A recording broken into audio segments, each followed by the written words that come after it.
Let's see if we can figure out the, all right, here we go. So first of all, thank you for having me, and good evening.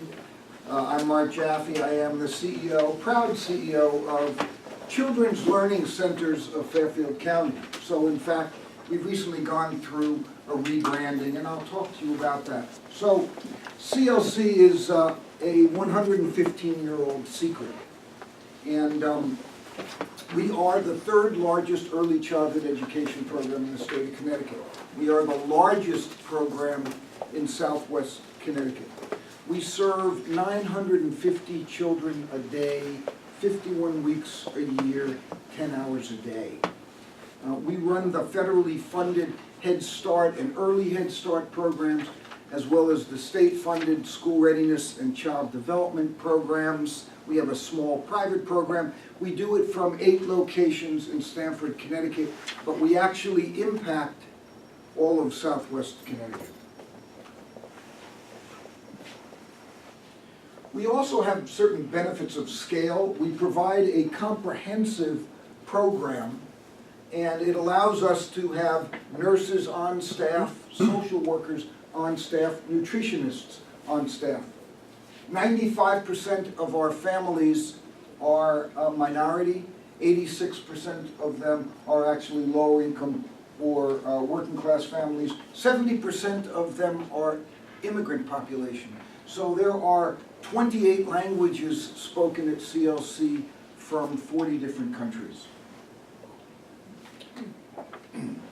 Our families pay on a scaled basis approximately $103 a month, which is about 8 cents on the dollar, but they've got some sweat in the game, and that's important. And we will serve all families.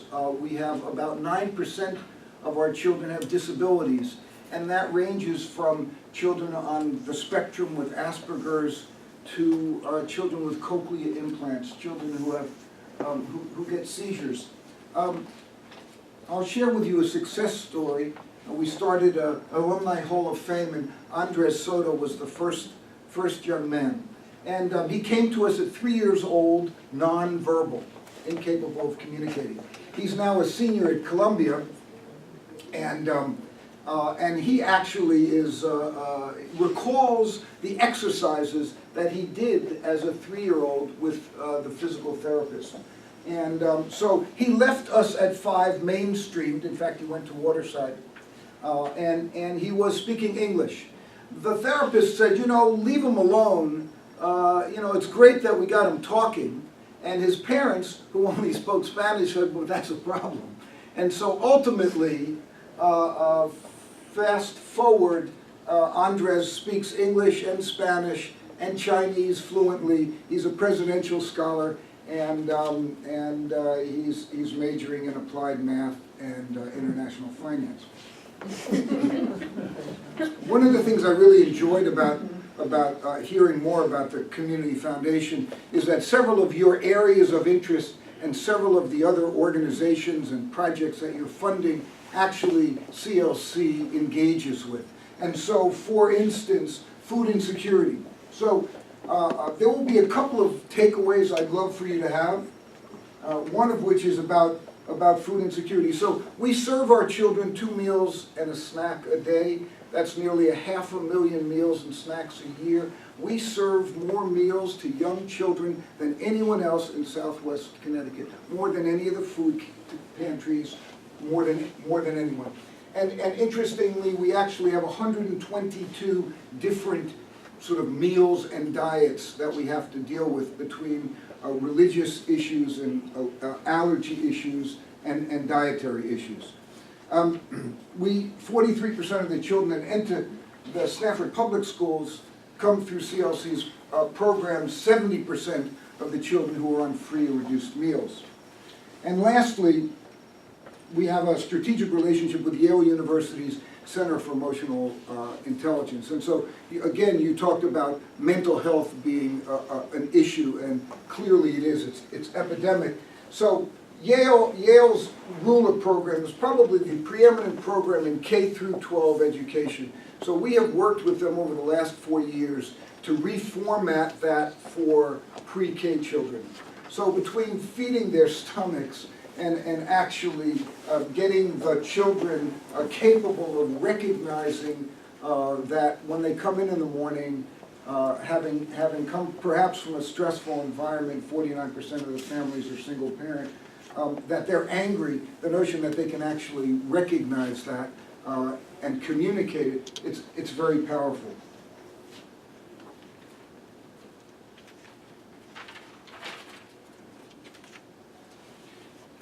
So we have a lot of data, we have a lot of numbers. This is CLC by the numbers, gladly share it with you. This is from our Head Start program. And all I want to point out to you, and I'll gladly share in much greater detail, is these are our 14-15 and 15-16 results. The good news about scale and about our size is that it allows us certain resources. The bad news is that it creates challenges and complications in that Head Start is required to use a different metrics and a different data framework than our state-funded programs. So this is Teaching Strategies Gold. And what's important about, we assess the children several times a year and based on these different dimensions, and you can see in both years, in both instances, growth. So why is early childhood education important? So in the state of Connecticut, we spend about $10.1 billion on K through 12 education. And we spend about $300 million, that's a soft number, about $300 million on 0 to 5. So if 85 to 90% of your brain is developed by the time you're 5, we're spending $10 billion on the delta 10%. So it's food for thought. Early childhood education, about an 800% return on your investment. And I promise you, you don't have to support early childhood education, but if you don't pay now, you're going to pay later, and it's much more expensive dollars.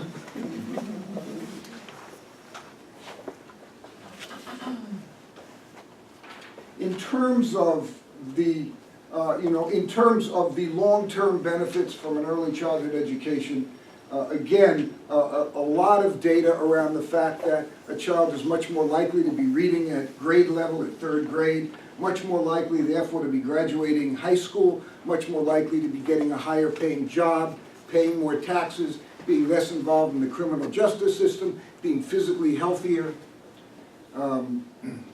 Enormous benefit.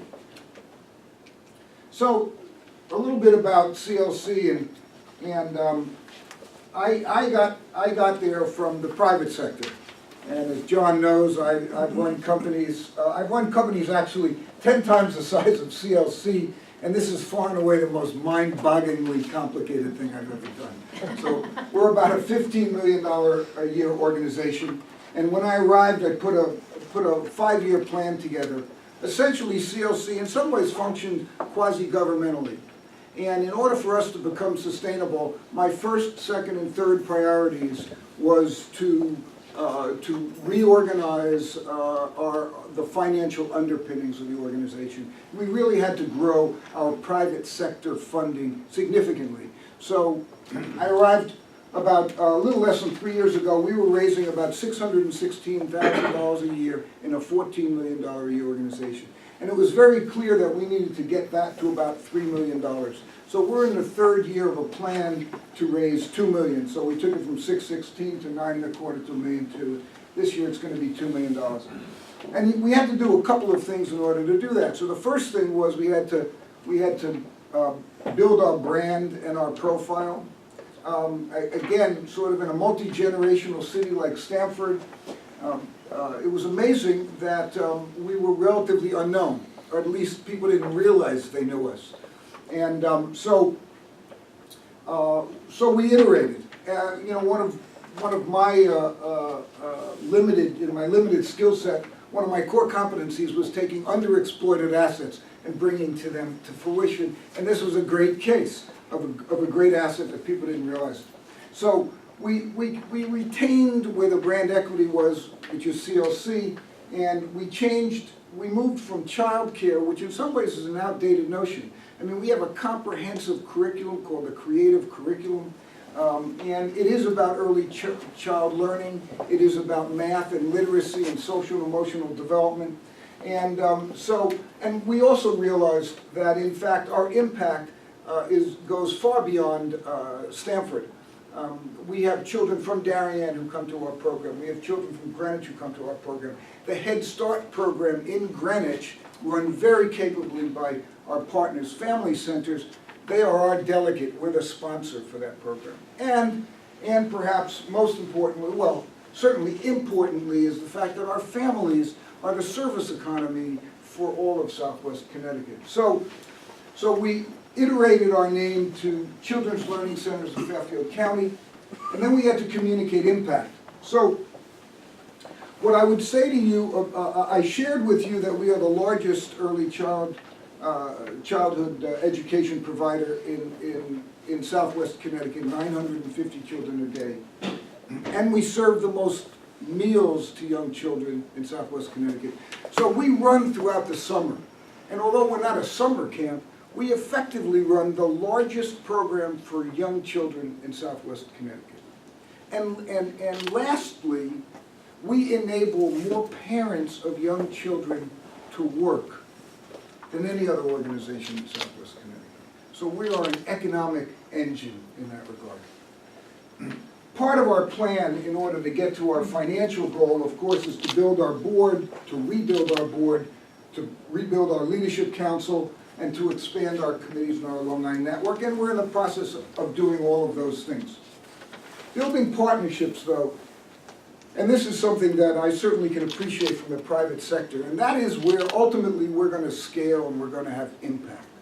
As issues that we're all wrestling with are becoming increasingly tangled and challenging, it's the expertise of our partners that are critical. And so we have partners, a partnership with the Stanford Public Schools. They have 6 master teachers that are embedded actually in our program.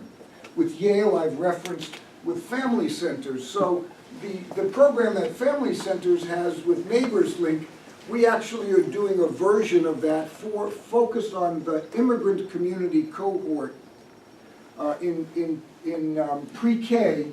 And what's critical about this 2-generation program is how do we strengthen the family structure so that the children, the results are that the children have improved results. In Inspirica, we have a series of relationships with Inspirica. We take their children on a priority basis into our Head Start program.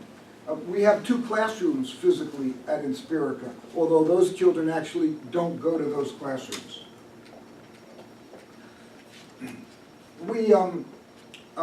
We just started that early childhood and parenting program, and the notion there is for it to function in the evenings and on the weekends.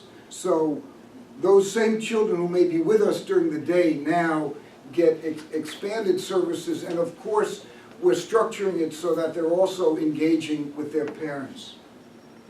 And lastly, and this is hugely exciting, and you talked about affordable housing activities in Connecticut. So we're in the process, we're planning a 9th site for CLC, and it's actually going to be a new center. It's on the ground floor of what will be 54 units of deeply affordable housing, all privately funded, in downtown Stamford, and it will be focused for us on 0 to 3.